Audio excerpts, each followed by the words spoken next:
Still going to serve as that dive buddy along with the Nocturne. He also brings a good amount of lane prio into the bot side with his passive and his Q. Cryin rounding it out with the expected pick. He's been a big victor. Yeah, they keep on toying with the idea. Way's on the Drake though right now. Mako's moving over, but the Drake's taken.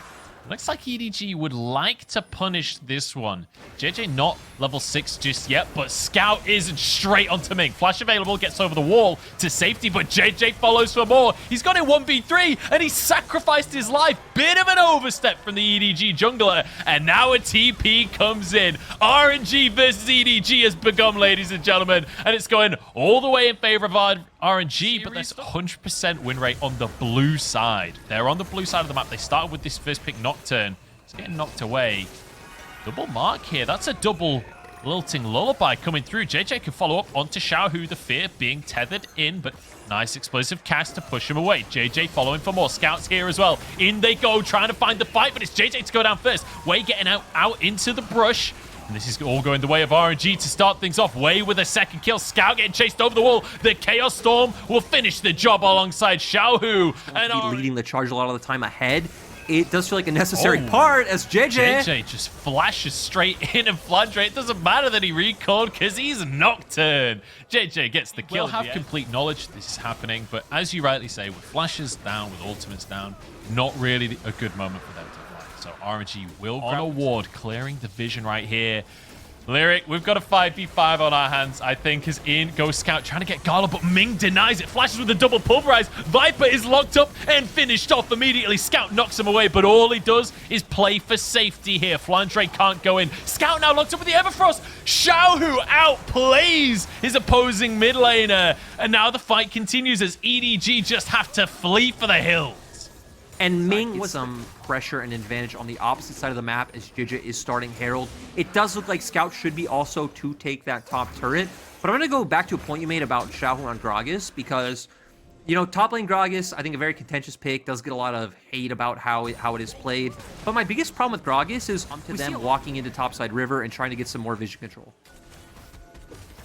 Yeah, this should be the... Oh, hang on. Ming goes in here. Way's there. It's just to try and force them away. Actually protects the tower, kind of. It's not about what HP. It will go down. We saw what Ming can do if he gets onto a target.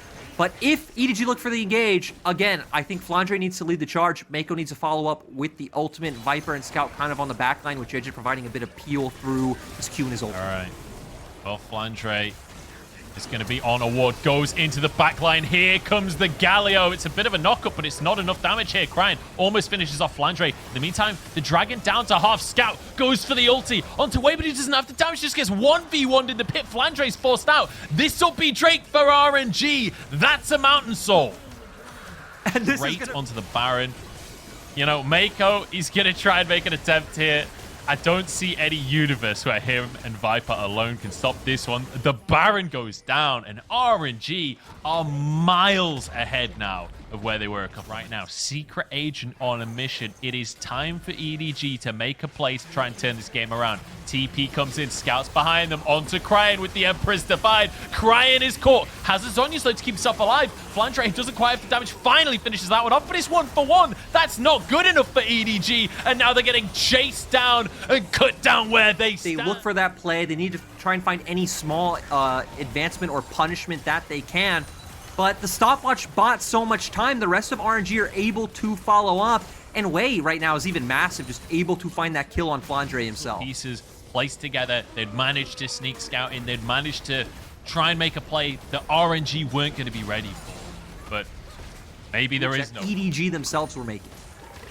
Oh, Mako stepped a little too far forward here. He's caught. That is a beautiful combo from Xiaohu. But ultimately, the choices are still in RNG's hands. Here's the thing. Blue side has been 100% win rate, or at least all the carries in 3 items from RNG. It feels kind of impossible to go for those plays. And RNG can just play this slow, or not. They could just one-shot Viper instead. Why play it slow when Viper steps up in front of you? And now easy team fights. Gala's free firing on the backside. Scout gets an ultimate on just Ming, who already has his ult ticket away. Gala gets himself another couple. So does Wei. The double-double coming through. RNG are here to play. And it's crazy, Munchables, because it wasn't like a really fast, bloody game, but it was a very dominant, decisive, and controlled game coming out from RNG in Game 1. And I think really importantly, this is still RNG not necessarily just playing towards that top side like we saw all season, right? We came in and we were criticizing them for not just counter-picking for Xiaohu all the time. They went for the counter pick for Cryan here. They played towards the bot side, and it's worked out beautifully for them. The Nexus will fall, and RNG start the lower bracket final off in style.